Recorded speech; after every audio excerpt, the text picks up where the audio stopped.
Good morning students.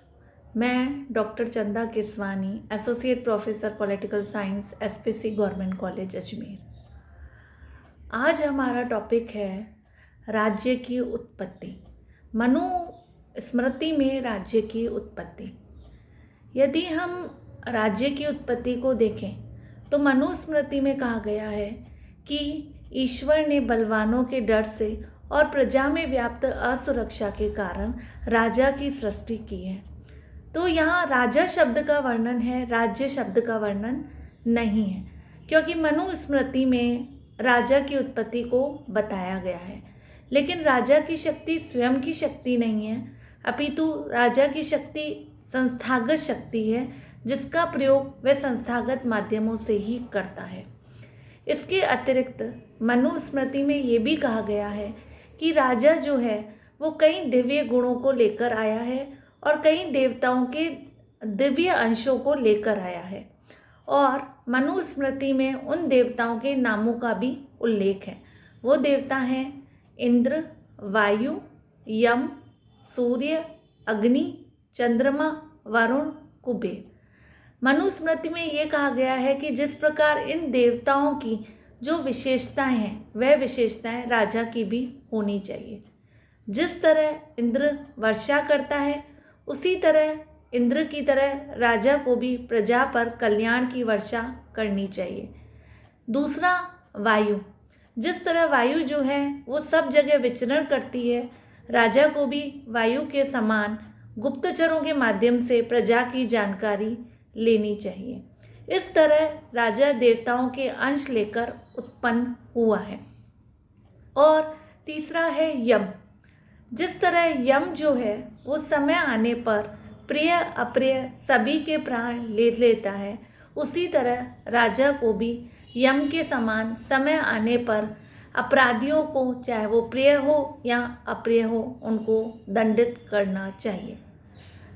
चौथा है सूर्य। जिस प्रकार सूर्य जो है 8 मास तक जल का हरण करता है और प्रकाश देता है, उसी प्रकार राजा को भी जनता से कर लेना चाहिए। नेक्स्ट है कुबेर। जिस तरह कुबेर पैसों की वर्षा करता है, धन की वर्षा करता है, उसी तरह राजा को भी प्रजा पर कल्याण की वर्षा करनी चाहिए। नेक्स्ट है अग्नि।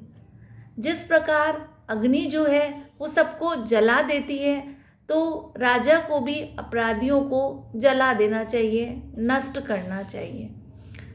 फिर अगला है वरुण। जिस तरह वरुण जो है वो सबको अपने मोह के पाश में बांध लेता है, उसी तरह राजा को भी वरुण के समान होना चाहिए। नेक्स्ट है चंद्रमा। जिस प्रकार चंद्रमा को देखकर सभी हर्षित होते हैं, पुलकित होते हैं, उसी तरह राजा को भी चंद्रमा के समान होना चाहिए, जिससे कि सभी उसको देखकर हर्षित हों।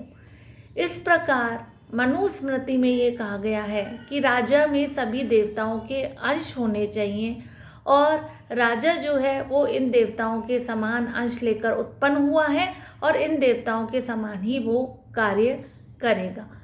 और यहाँ पर मनुस्मृति में ये भी कहा गया है कि अगर राजा के पद पर बालक बैठा है तो उसकी भी उल्लंघना नहीं करनी चाहिए।